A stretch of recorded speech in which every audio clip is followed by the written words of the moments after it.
हाँ, तो आज अपन पढ़ेंगे बहुत इंपॉर्टेंट टॉपिक, राजस्थान का जनजातीय आंदोलन, फिर पढ़ेंगे राजस्थान का किसान आंदोलन, फिर पढ़ेंगे राजस्थान का प्रजामंडल आंदोलन। ठीक है, ये तीन मूवमेंट सबसे इंपॉर्टेंट है और इस बार तीनों में से कोई भी क्वेश्चन आ सकता है। ठीक है, और अगर इसकी बात करें राजस्थान के अंदर आपके कोर्स में दो दे रखे हैं, एक तो भगत मूवमेंट जो भीलों ने किया था और एक ही मूवमेंट यानी कि भगत आंदोलन और एक ही आंदोलन, वो भील जनजाति ने किया था और ये भीलों के साथ में गरासिया और आगे थे। गरासिया भी एक जनजाति है, इन दोनों ने मिलकर किया था। ठीक है, हालांकि मीणा भी किया था लेकिन वो मीणा वाला कोर्स आपके कोर्स में नहीं है, तो आपके कोर्स में दो ये जो मैंने बोर्ड पर लिखा है, इसके अलावा कुछ बाहर जाएगा नहीं। बस इसको अच्छे से समझ लो, जो मैंने खास बातें लिखाई है, चाहे कॉम्पिटेटिव एग्जाम तक ये सारे क्वेश्चन इंपॉर्टेंट होते हैं। ये जितने भी थ्योरी बोर्ड पे लिखी है सारे दोनों मूवमेंट वेरी इंपॉर्टेंट है।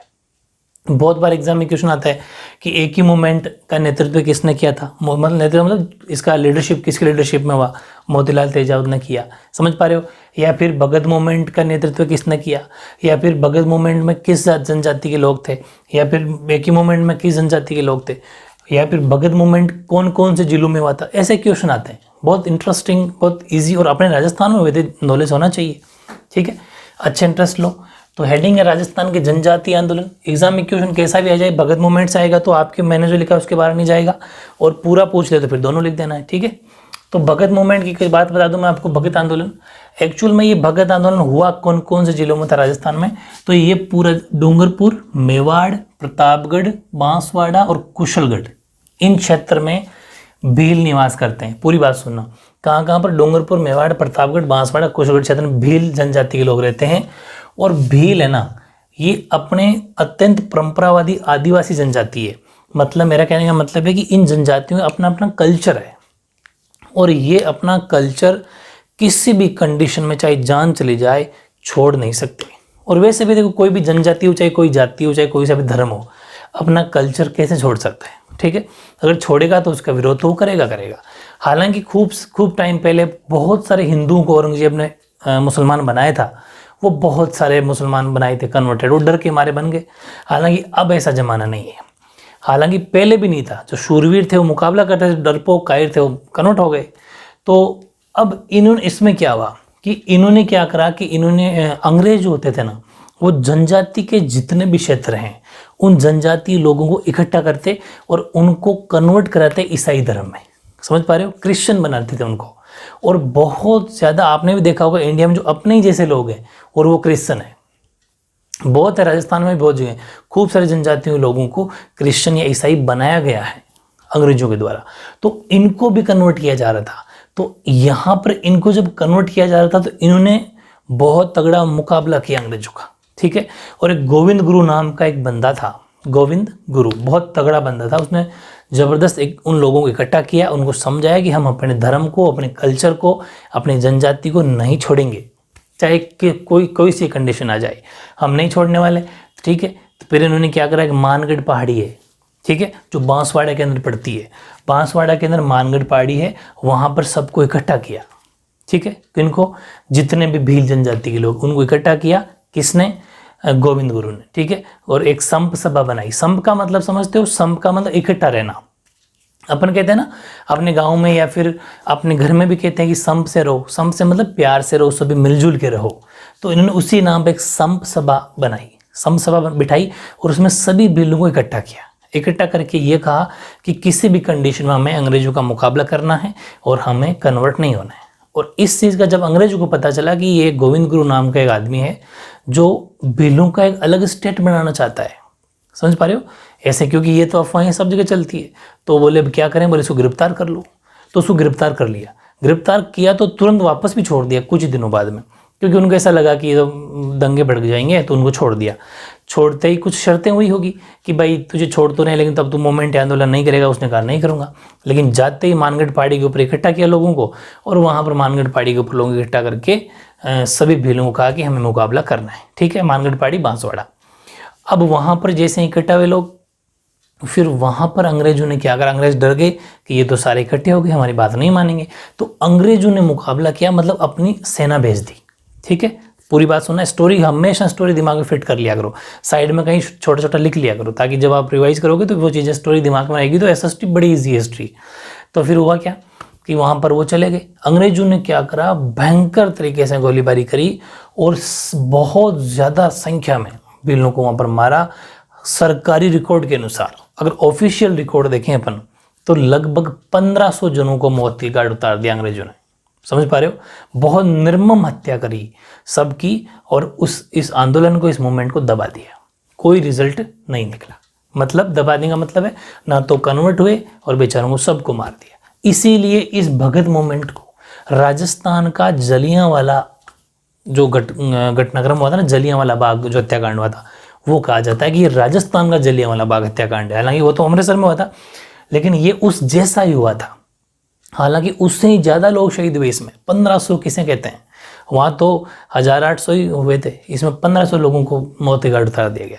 तो ये छोटी सी घटना थी। उसके बाद में क्या करेंगे, इन सबको मार देंगे। गोविंद गुरु नहीं मरेगा, गोविंद गुरु को पकड़ के 10 साल के लिए जेल में डाल देंगे और उसके बाद छोड़ देंगे।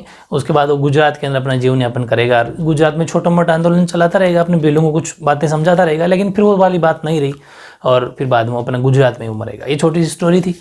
फिर एक ही आंदोलन में क्या करा कि ये लोग, एक नाम एक ही मूवमेंट, एक ही आंदोलन। ये मोतीलाल तेजावत नाम का एक बंदा था, उसने कहा एक गरासिया जाति और साथ हो गई। गरासिया भी एक जनजाति है।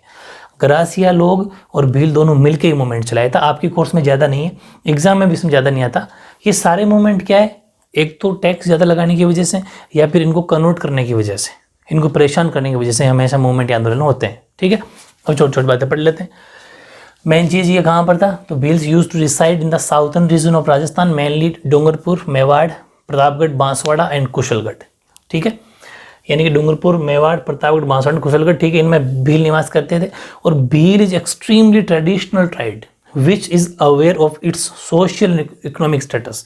हमेशा अपने सामाजिक और आर्थिक स्तर को लेकर हमेशा सजग रही है। ये हमेशा परंपरावादी आदिवासी है, अपने कल्चर को कभी भी नहीं छोड़ेगी। सही है ना, अपनी जान चली जाए चाहिए। ठीक है, अपने इकोनॉमिक स्टेटस और सोशल स्टेटस को हमेशा बना के रखेगी।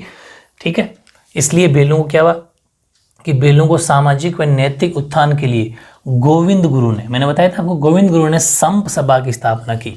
ठीक है, और उसने ये बताया कि हिंदू धर्म के दायरे में बनाए रखने के लिए एक भगत पंथ की स्थापना की। जैसे कोई भी देखो, अपने भी कोई बड़ा जो पंडित या महात्मा होते हैं, वो एक क्या करते हैं, पंथ बनाते हैं। पंथ का मतलब अलग अलग पंथ होते हैं, संप्रदाय होते हैं ना, सेक्ट होते हैं। उस वैसे इन्होंने भी एक भगत पंथ बनाया, जिसके अंदर भीलों को इकट्ठा करने के लिए बनाया था। यानी कि for social moral upliftment of Bhils, Govind Guru established the Samp Sabha and formed the Bhagat Panth to keep them in Hinduism. ठीक है, यानी कि हिंदू धर्म को बनाए रखने के लिए या फिर हिंदू धर्म के दायरे में ही रखने के लिए, हमें नाम नहीं छोड़ेंगे हिंदू धर्म को, ये बात कह के उन्होंने एक भगत पंथ बनाया। फिर क्या करा, अंग्रेजों ने गोविंद गुरु द्वारा चलाए जा रहे इस सामाजिक सुधार व संगठन के पीछे भील राज्य की स्थापना की संभावना व्यक्त करी। अंग्रेजों को ऐसा लगा कि ये गोविंद गुरु है ना, वो भीलों का एक अलग राज्य बनाएगा। शक हो गया उनको, तो उन्होंने उसको गिरफ्तार कर लिया। ठीक है, गोविंद गुरु को अप्रैल 1913 में गिरफ्तार कर लिया डूंगरपुर राज्य से, और गिरफ्तार करने के बाद में थोड़े दिन बाद में उसको छोड़ दिया। यानी कि the Britishers felt that the objective of the social reforms movement run by Govind Guru is the formation of Bhil state. ये शक हो गया उनको, तो Govind Guru was arrested by Dungarpur state. ठीक है, डूंगरपुर स्टेट है ना, हाँ, Dungarpur state in April 1913 AD but released later, तुरंत छोड़ दिया था। अब यहाँ पर इसको डूंगरपुर में ये अभियान चला रहा था। अब डूंगरपुर में पकड़ लिया, लेकिन उसके बाद मानगढ़ पहाड़ी है वो बांसवाड़ा में, फिर वहाँ जाएंगे वो लोग। ठीक है, तो अब क्या करेंगे, अक्टूबर 1913 ईस्वी को अपने संदेश द्वारा भीलों को, क्योंकि जैसे ही जेल से छोड़ा वापस निकल के आए और भीलों को मानगढ़ पहाड़ी पर इकट्ठा होने के लिए बात कही। ठीक है, एकत्रित होने को कहा, तो भीलों की एकता से अब भील वहाँ पर इकट्ठे हो गए। In October 1913 through a message urged the Bhils to assemble on Mangarh hills. ठीक है, उसके बाद में हुआ क्या, भीलों को इकट्ठा देख के एकता से भयभीत अंग्रेजों ने सेना भेजी और सरकारी आंकड़ों के अनुसार इस कार्रवाई में लगभग 1500 भील मारे गए। यानी कि scared by the unity of Bhils, unity का मतलब एकता, unity of Bhils, the British sent a massive army. According to official estimates 1500 Bhils were killed. ठीक है, 10 इस प्रकार भगत आंदोलन को निर्ममता पूर्वक कुचल दिया गया। Thus the Bhagat movement was crushed mercilessly, ठीक है, बहुत ज़्यादा निर्ममतापूर्वक तरीके से। वो तो आपको समझ गए होंगे, 1500 लोगों को मौत की घाट उतार दिया। फिर नया आंदोलन आया, एक ही आंदोलन, ये 1917 में भीलू और गरासिया, वेरी इंपॉर्टेंट है। फिर बता रहा हूँ, दो जनजातियां मिलकर बनाई थी मोतीलाल तेजावत के नेतृत्व में, ठीक है। इन्होंने क्या करा, भीलू और गरासिया जनजाति ने एक लेटर लिखा महाराणा को। महाराणा मतलब जो वहाँ का उस टाइम का राजा था, महाराणा था। और महाराणा में मैं बता भी रहा हूँ आपको, ये जितने भी महाराणा राजा सब अंग्रेजों से मिले हुए थे, ठीक है। तो ये सब मिले हुए थे और ये अंग्रेजों को एक तरीके से मैं चमचे गुलाम मानता हूँ ये थे, क्योंकि उनको सिर्फ राजगद्दी बचा के रखनी थी बस। और वो अंग्रेजों ने कह दिया कि तुम गद्दी बैठ रहो, तुम्हें गद्दी से नहीं हटाएंगे। और बाहरी पूरा काम, एक चाहे आर्मी लगानी हो, चाहे टैक्स लेना हो, पूरा अंग्रेज करते थे। तो सीधी सी बात है, अंग्रेज को तो लूटना है ना, तो टैक्स ज़्यादा बढ़ा दिया, जनता परेशान हो गई, ठीक है। तो महाराणा को लेटर लिखा, लेकिन लेटर लिखकर, पत्र को लिखकर दमनकारी नीति व बेगार के प्रति अपना विरोध जताया, लेकिन परिणाम नहीं निकला।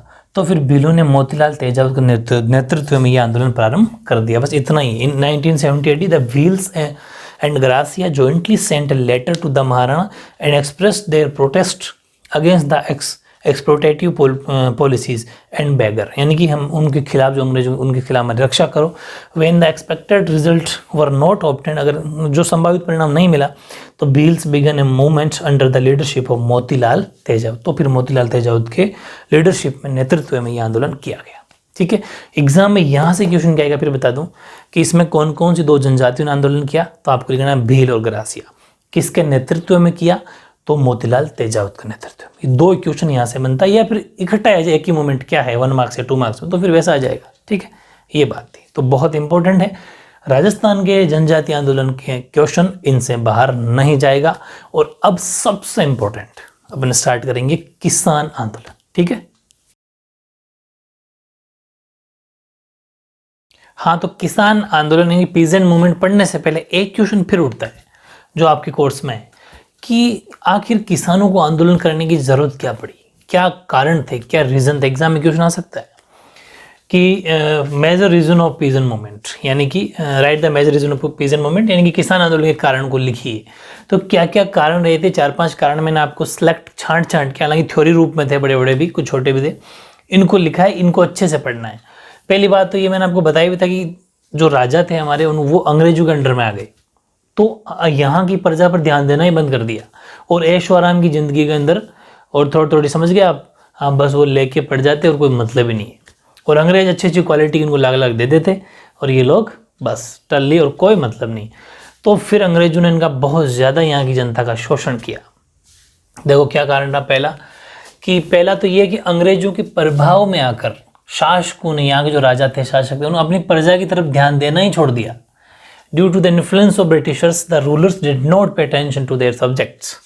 सेकंड, राजस्व अधिक वसूल। अब सीधी सी बात है, जब अपना खुद का शासक ही ध्यान नहीं देगा तो दूसरे तो क्या करेंगे, वो तो शोषण ही करेंगे, लूटेंगे।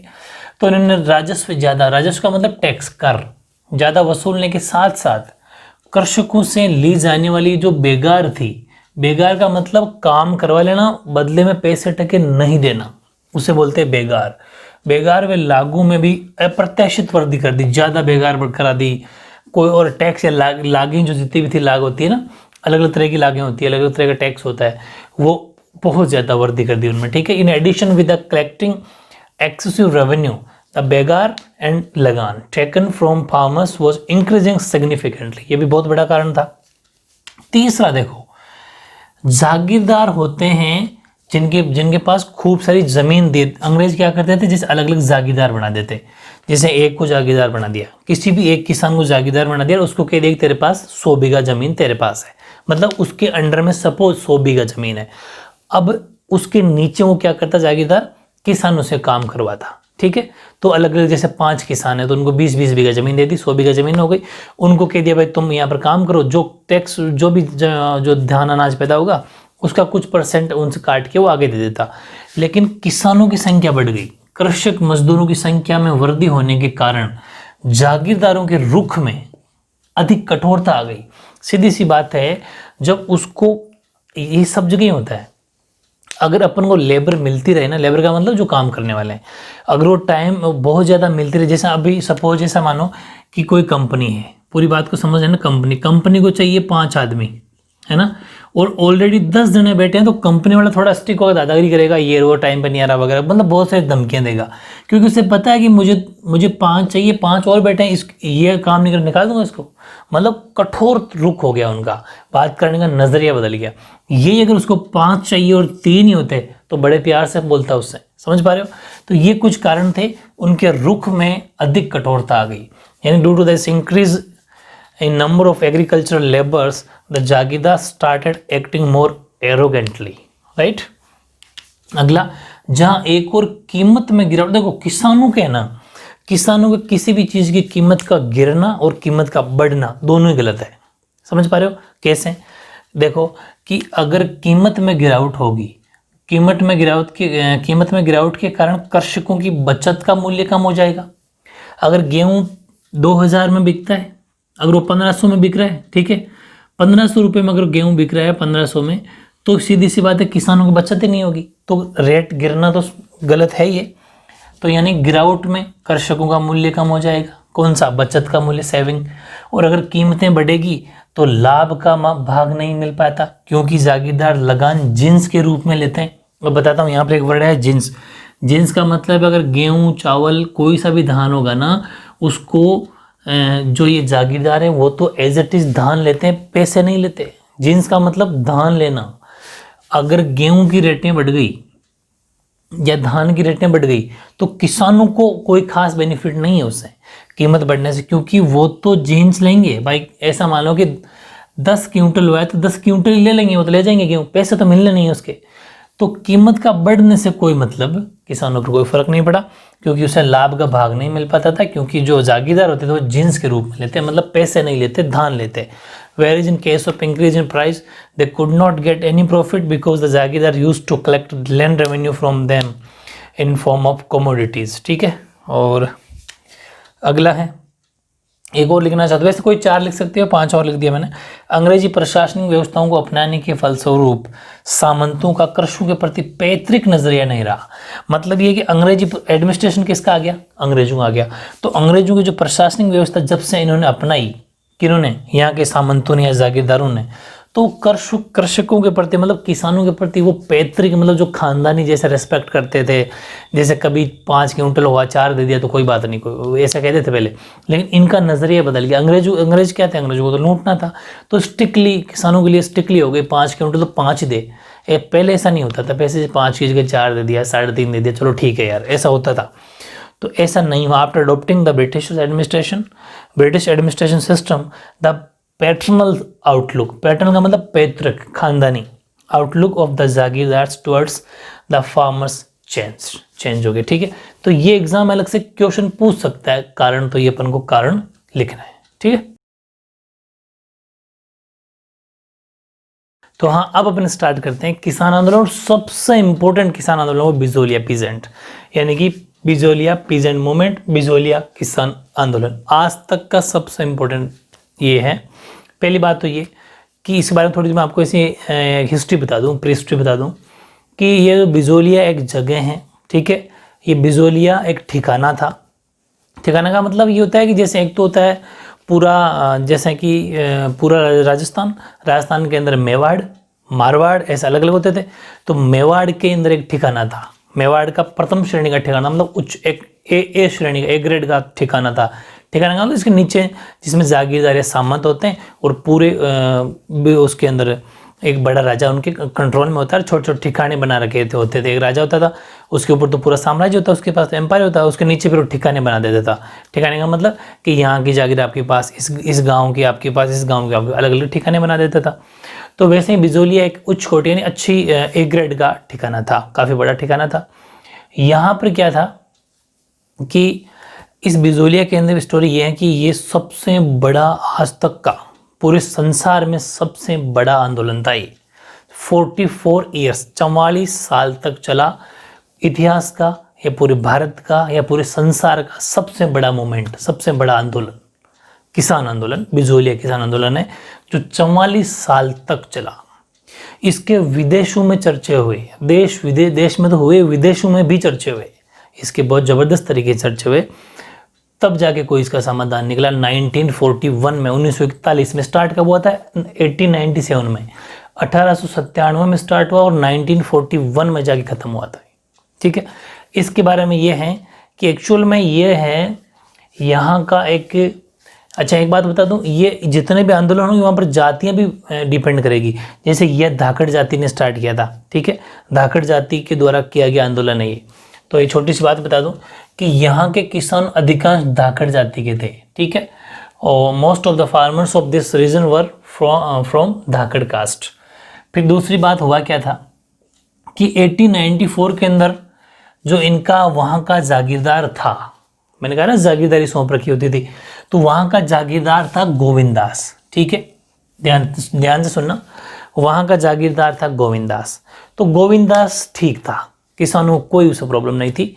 जो राव गोविंदास वहाँ का जमींदार था या ऐसा मान लो कि जागीरदार था, तो इनको कोई टेंशन नहीं थी, किसान खुश थे कि चलो ठीक है यार कोई बात नहीं।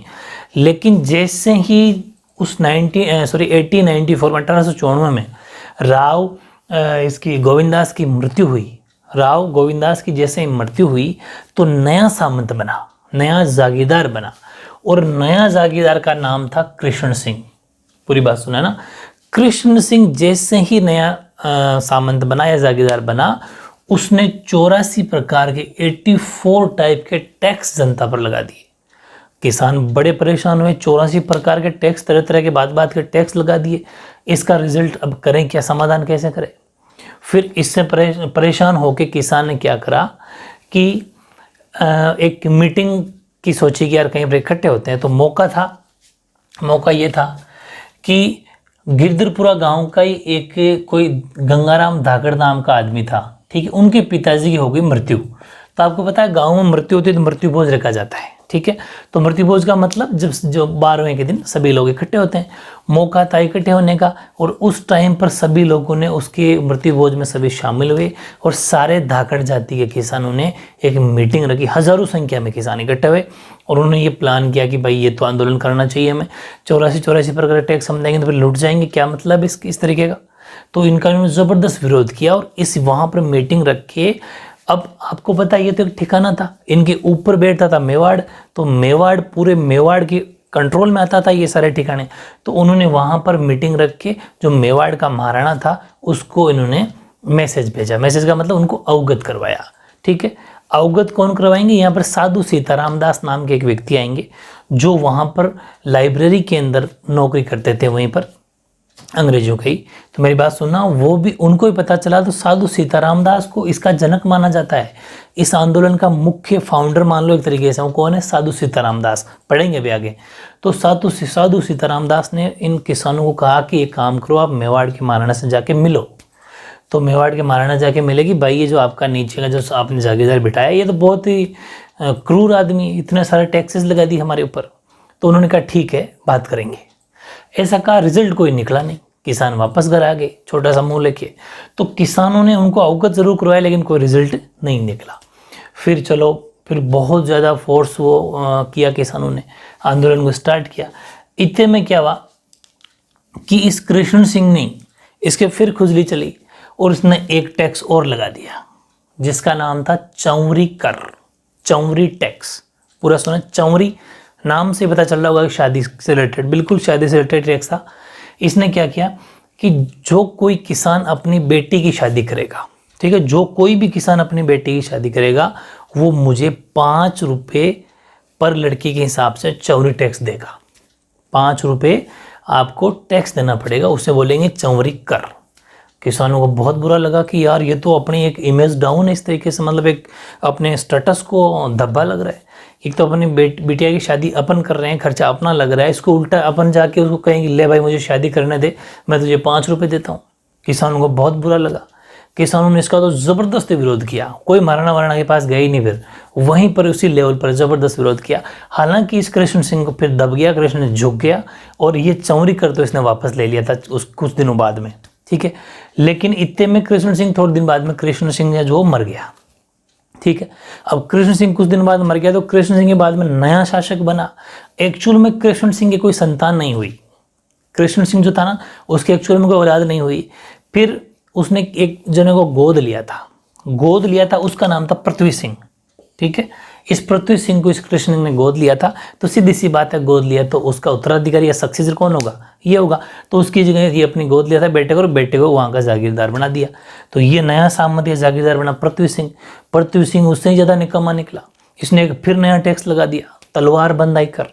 एक्चुअल में ये जो तलवार बंदाई टैक्स के बारे में थोड़ी हिस्ट्री बताता हूँ आपको। ये तलवार बंदाई कर ऐसा होता था कि जो भी नया जागीरदार या जमींदार बनेगा, वो अपने उसको मेवाड़ महाराणाओं को तलवार बंदाई का, जैसे मुंह दिखाई अलग तरह के गाँव में सिस्टम होता है ना, और शादी के टाइम पर, वैसे इनमें भी तलवार बंदाई का एक टैक्स दिया जाएगा। ठीक है, कि आपको तलवार बंदाई का मतलब जागीरदार बन गया, हाथ में तलवार वगैरह तो होती है, तो तलवार बंदाई के नाम से एक टैक्स देना पड़ेगा, जो आपको बनते ही यहाँ से उस मेवाड़ महाराणा को देना है। लेकिन इसने कहा कि नहीं, ये मैं नहीं दूंगा, जनता देगी। अब आज से तलवार बंदाई मेरे जितना भी लगेगा, सपोज ऐसा मान लो कि इसको 1 लाख रुपए देना है, तो 1 लाख रुपए आज से जनता देगी, मुझे नहीं पता। ये और लगा दिया और फिर जबरदस्त विरोध किया। इस तरीके से ये आंदोलन आगे से आगे चलता रहा।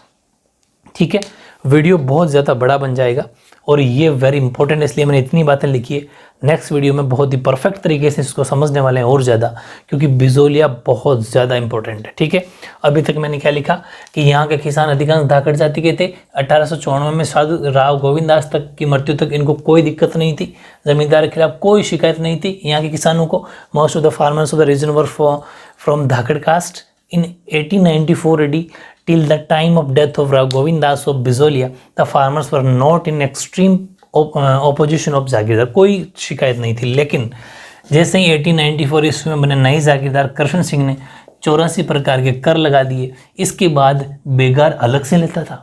बेगार का मतलब उनको लेबर जो काम करवाती वो अलग से करवाता था। और in 1894 the newly appointed jagirdar Krishna Singh imposed 84 kind of taxes. Even after this they were forced to do an additional beggar. देखो, एडिशनल बेगार का मतलब है भाई, ये सामंत होते थे, इनके पास ज़मीनें होती थी, किसानों को तो काम करवाते थे, तो किसानों के ऊपर और ज़्यादा टैक्स, और बेगार का मतलब छोटा मोटा काम और करवाते रहते थे उनसे, जिनका पैसा नहीं देते थे। फिर हुआ क्या, मौका ढूंढा, मौका मिला 1897 में गिद्धपुरा गांव के अंदर गंगाराम धाकड़ के पिता की मृत्यु भोज के अवसर पर हजारों किसान अपने कष्टों को खुलकर चर्चा करी वहां पर बैठे थे, और मेवाड़ के महाराणा को उनसे अवगत कराया, मतलब उनको बता भी दिया। In 1897 during the death of feast of Gangaram Dhakad's father in village Girdharpura. ठीक है, गिरधर स्पेलिंग देख लेना, DHAR, Girdharpur. Thousands of farmers openly discuss their grievances and inform the Maharana of Mewar about their conditions, वहाँ की इन कंडीशंस को बताया। और लेकिन उसके कोई फर्क नहीं पड़ा। इतने में फिर एक नया टैक्स लगा दिया कृष्ण सिंह ने।